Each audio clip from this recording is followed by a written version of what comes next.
diputada. Passem a la pregunta número 15. Correspon la 15... No, la 14 és la que estava feta. La 15 té la paraula el diputat senyor Santi Rodríguez. La 14 ha quedat acumulada abans. Gràcies, senyor president.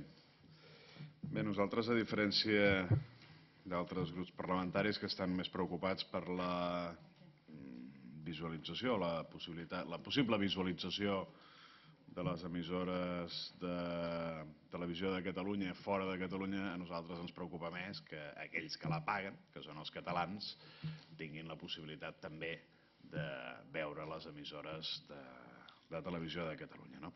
I en aquest sentit, la pregunta va referenciada al grau de cobertura, en aquest sentit, diguem-ne, del BUX 1, del principal.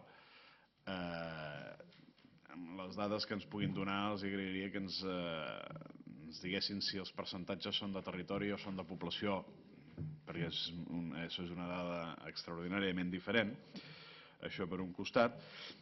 Per un altre costat, com ens imaginem que estem en aquesta fase del desplegament que és més costosa, ens agradaria saber també què és el que hi ha previst, si és que hi ha previst alguna cosa per tal que aquelles zones fosques que estan quedant després del desplegament territorial que hi ha hagut puguin tenir la possibilitat també d'accedir a les emissores públiques de televisió de Catalunya. Gràcies.